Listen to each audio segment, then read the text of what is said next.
اعوذ باللہ من الشیطان الرجیم بسم اللہ الرحمن الرحیم۔ اب ہم اللہ کا نام لے کر سورہ صف کا آغاز کر رہے ہیں۔ میں آپ کو بتا چکا ہوں کہ جو 10 صورتیں ہیں مدنی، سورہ حدید سے سورہ تحریم تک، ان میں بالکل درمیان میں جو یہ جوڑا ہے سورہ صف اور سورہ جمعہ، اس کی امتیازی شان اسی سے نظر آ جاتی ہے کہ دونوں کا آغاز تسبیح سے ہوا ہے، ورنہ اب تک یہ تھا سورہ حدید کا آغاز سبح للہ ما فی السماوات والارض، پھر سورہ مجادلہ میں وہ بات نہیں، پھر سورہ حشر میں سبح للہ ما فی السماوات وما فی الارض، پھر سورہ ممتحنہ میں وہ بات نہیں۔ اب یہاں پھر جو آئی ہے وما فی الارض، تسبیح کرتی ہے اللہ کی ہر وہ شے جو آسمانوں میں ہے اور ہر وہ شے جو زمین میں ہے۔ وَهُوَ الْعَزِيزُ الْحَكِيمُ، اور وہ زبردست ہے، کمال حکمت والا۔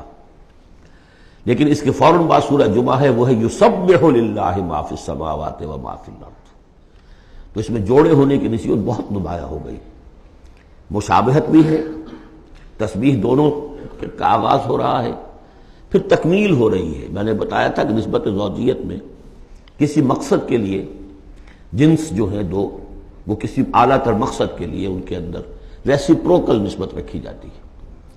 وہی یہاں ہے فعل ماضی، فعل مضارع، اور فعل مضارع عربی زبان میں حال اور مستقبل دونوں کو کور کرتا ہے۔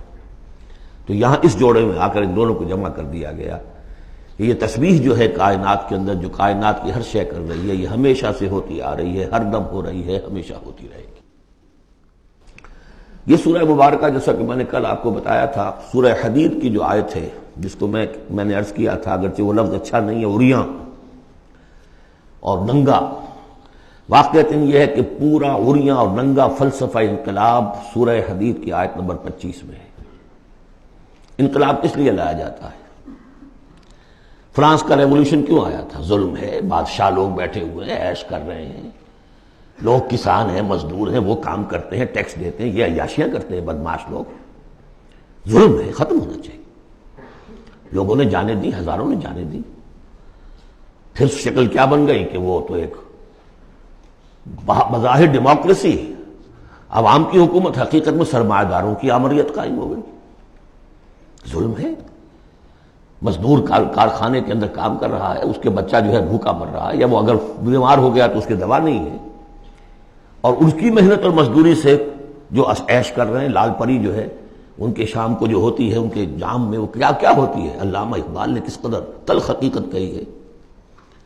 یہ کیا ہے؟ مزدور، خواجہ از خون رگے مزدور سازد لال ناب، یہ سرمایہ دار جو ہیں یہ مزدوروں کے رگوں کی خون جو ہے سرخ، اس سے کشید کر کے اپنی وہ لال پری جو ہے شام کو پیتے ہیں بیٹھ کر۔ انقلاب ہے، انقلاب ہے، انقلاب۔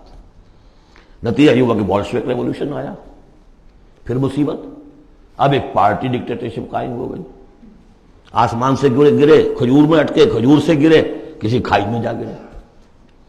یہ سارا چکر کیوں ہو رہا ہے؟ ان سرچ آف جسٹس، یہ ساری جد و جہد انسان کیوں کر رہا ہے؟ تو اب ایک تو ہے کہ ایک سیکولر انداز میں جسٹس، فیئر پلے، اس کی بات ہوتی ہے۔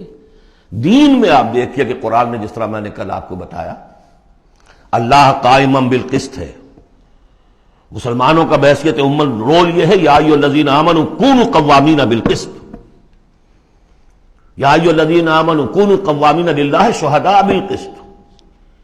محمد کو کیوں بھیجا؟ کہہ دیجئے کہ مجھے بھیجا گیا کہ میں عدل قائم کروں۔ اور اب جو آیت آ گئی، ہم نے تمام رسول اسی لیے بھیجے، کتابیں اسی لیے بھیجیں، میزان اسی لیے نازل کی، لقد ارسلنا رسلنا بالبینات وانزلنا معهم الکتاب والمیزان لیقوم الناس بالقسط۔ لوگوں نے کیا کیا؟ نبی آ گئے، انہیں پوجنا شروع کر دیا، باقی ظلم کا ظلم جھو کر تو چل رہا ہے، انہیں پوج لو، خدا کا بیٹا بنا دو، کچھ اور بنا دو، اور یہ اللہ آئے ان کو جو بھی چاہو بنا دو، لیکن نظام ظالمانہ قائم رہا دنیا میں۔ یہ محمد عربی کا کمال ہے، انہوں نے آ کر نظام کو بدلا ہے۔ در حقیقت یہ جو تکمیل ہوئی ہے اس پروسیس کی، اسی لیے آپ رسول کامل ہیں، آخری رسول اور کامل رسول، جنہوں نے آ کر نظام عدل و قسط کو بالفعل برپا کیا۔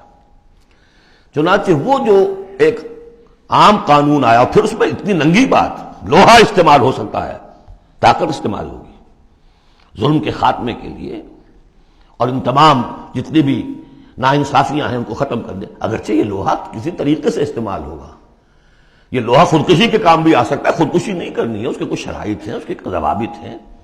پہلے کوئی طاقت فراہم کرو، پہلے کوئی نظریہ عام کرو، جو لوگ نظریہ قبول کر لیں انہیں جمع کرو، انہیں منظم کرو، انہیں ٹرین کرو، انہیں قوت بناؤ، پھر باطل سے ٹکراؤ۔ اگر ایسے کھڑے ہو جاؤ گے تو خودکشی ہو جائے گی، نعرہ مارا اور خودکشی ہو گئی۔ بہرحال وہ جو ننگا انقلابی نظریہ ہے وہ حضور کی شخصیت کے ضمن میں اس آیت میں آ کر اب وہ واحد کے صیغے میں آ گیا، هو الذی ارسل رسولہ بالہدی ودین الحق لیظہرہ علی الدین کلہ۔ سورہ توبہ میں بھی آ چکی، سورہ فتح میں آ چکی، اب اس سورہ مبارکہ کا مرکزی مضمون وہی ہے۔ لیکن اس کے یوں سمجھ لیجئے کہ یہ اس کے 4 حصے کر لیجئے، 4 آیتیں، پھر 4 آیتیں، پھر 4 آیتیں۔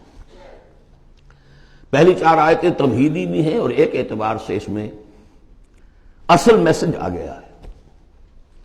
دوسری 4 آیتوں میں سابقہ امت مسلمہ یعنی یہود کا طرز عمل ہے۔ تیسری آیت میں بعثت محمدی کا مقصد اور اس کے لیے مسلمانوں کو دعوت جہاد۔ 12 آیتیں یہ ہو جائیں گی۔ 2 آیتیں پھر بڑی خاص قسم کی ہیں کہ جو لوگ اس سورت کے پیغام کو قبول کریں اور اختیار کر لیں ان کے کیا کیا مدارج ہیں، دنیا میں کیا ہے، آخرت میں کیا ہے۔ صدق اللہ العظیم۔